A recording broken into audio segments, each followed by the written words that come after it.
Dans la région de Tours, et essentiellement à l'est, se situent plusieurs appellations. On y retrouvera notamment l'appellation régionale Touraine, qui se décline dans les 3 couleurs. Ces cépages sont, en majorité, on va trouver le gamay, et ensuite, donc le cabernet franc, le côte, le cabernet sauvignon, le pinot d'Aunis et pour finir, le pinot noir. En blanc, le sauvignon représente près de 80%, mais aussi le chenin blanc et accessoirement le chardonnay. Il faut noter que l'on peut trouver celles-ci en Touraine gamay et rosé, sont susceptibles de bénéficier de la mention primeur ou nouveau. Les sols se nomment perruches. Ce sont des sols d'argile à silex qui se réchauffent facilement. Et au buis. C'est un sol argilo-calcaire qui donne de la puissance au vin. Ces terroirs sont typiques de la région de Touraine. On trouvera aussi les appellations comme Touraine amboise avec du gamay majoritaire, complété avec du cabernet du Caux en rouge. On pourra trouver du blanc à base de chenin.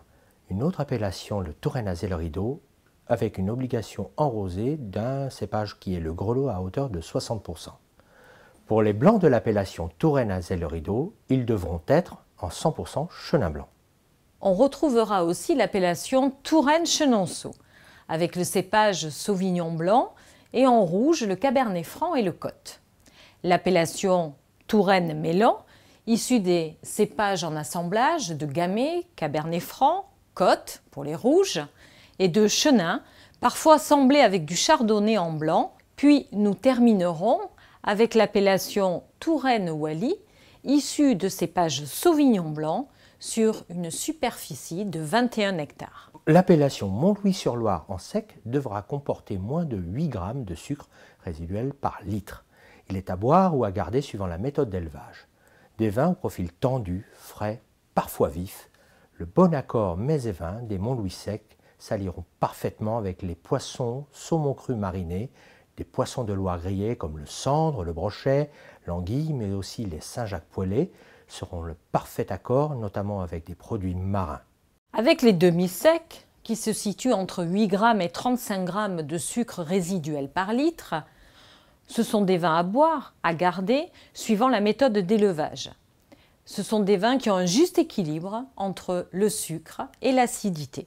Le bon accord mets-vins avec les Montlouis demi-secs, qui sont des vins d'équilibre et s'adaptent aux mets en allant dans leur sens ou en les équilibrant, eh bien ici, ils se dégustent avec des poissons en sauce, de la cuisine asiatique sucrée-salée, des volailles, des riz de veau, du foie gras, de la charcuterie, comme les rillons, rillettes, ou comme les fromages de chèvre régionaux, style Sainte-Maure, Valençay, Celles-sur-Cher, et des pâtes persillées, comme la fourme d'Ambert, le bleu d'Auvergne par exemple. Les moelleux de cette région devront avoir un taux de sucre supérieur à 35 g par litre. Plaisants, jeunes, ils seront aptes à une longue garde. Des vins concentrés en sucre mais bénéficiant d'une acidité qui évite toute lourdeur. Doux ou liquoreux, pouvant contenir jusqu'à plus de 150 g de sucre par litre, provenant uniquement de vendanges surmûries, ces grands vins de garde résultent uniquement d'années exceptionnelles ensoleillées. Une concentration de sucre proche de la liqueur et riche en arômes. Le bon accord, ici, avec les Montlouis moelleux, doux et liquoreux, peuvent se déguster seuls pour eux-mêmes, mais aussi avec de la cuisine exotique, les plats épicés, des fromages puissants tels le roquefort ou en dessert. Effervescents, en méthode traditionnelle, sont le résultat de 2 fermentations avec une pression finale supérieure à 3 bars. Ils peuvent recevoir une liqueur de dosage au dégorgement, entre 8 g et 12 g de sucre par litre pour le brut, supérieur à 12 g de sucre par litre pour les demi-secs. Il devra comporter un élevage minimum sur latte de 9 mois. Les vins pétillants sont le résultat de 2 fermentations avec une pression finale de 1 à 2,5 bars. Ils peuvent recevoir une liqueur de dosage au dégorgement, entre 8 g et 12 g de sucre par litre pour les secs. Supérieur à 12 g de sucre par litre pour le demi-sec, l'élevage minimum sur latte sera de 9 mois. Les pétillants originels sont le résultat d'une seule et unique fermentation. Pas de dosage au dégorgement.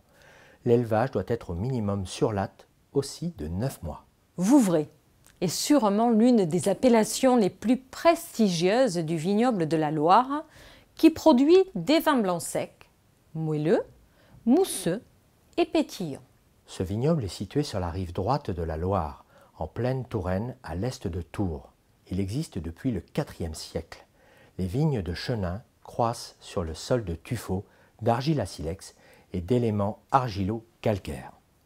On retrouve à Vouvray toute la gamme des vins blancs, des vins secs aux vins pétillants en passant par les moelleux.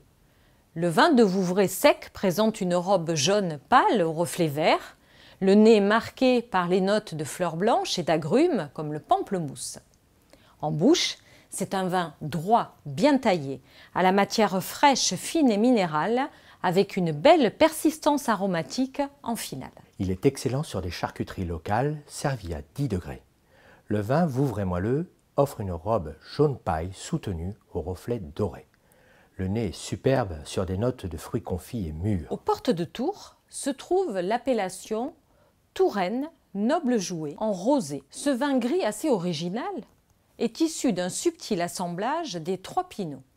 Le pinot meunier, qui constitue le corps et la puissance, le pinot gris qui donne le fruité et la finesse, et le pinot noir qui apporte la rondeur et la longueur.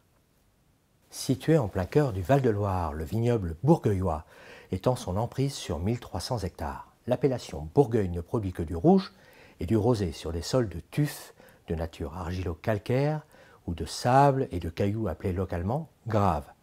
Le cépage de cette appellation est le cabernet franc, appelé aussi localement le breton, mais on pourra trouver aussi un peu de cabernet sauvignon. Voisin de cette appellation, nous retrouverons l'appellation Saint-Nicolas de Bourgueil, produisant un vin qui a de la personnalité par ses aimables caractéristiques gustatives, dont le style provient de sols sableux et graviers et d'une vinification sans extraction. Son cépage, le cabernet franc, comme le Bourgueil, lui procure néanmoins de la puissance et une structure de moyenne garde.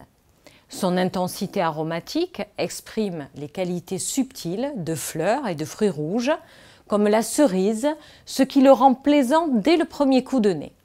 Mis en bouche, il se distingue par son côté suave, sa souplesse et son fruité harmonieux. Non loin, l'appellation Chinon est issue de cépages cabernet franc, qui exprime des nuances par son lien au terroir.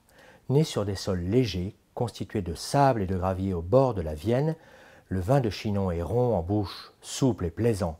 Quand il provient de sols plus fermes et denses comme les coteaux de calcaire, c'est un vin qui a du corps, à savoir un vin charpenté, apte à une longue conservation. Les vins de Chinon sont recherchés car ils sont veloutés, à la fois riches et équilibrés. À noter que cette appellation produit 10% de rosé et 2% de blanc à base de chenin. Afin d'assurer un service dans les meilleures conditions, il faut s'assurer de la bonne température des vins. Les blancs seront servis à 8 degrés, les rouges entre 12 degrés et 14 degrés. En accord mets-vins, les poissons de Loire, nobles, les viandes blanches ou les fromages de chèvre régionaux seront très agréables, mais aussi les mariages avec des saveurs exotiques comme les sushis, les tagines ou la cuisine indienne feront merveille avec toute la complexité de la gamme des vins de Touraine. Avec les vins rouges, on pourra servir des viandes comme le bœuf grillé, mais aussi des viandes délicates comme le veau ou du gibier. Et pourquoi pas oser des accords terre et mer avec une lotte au lard fumé qui sera un très bel apanage.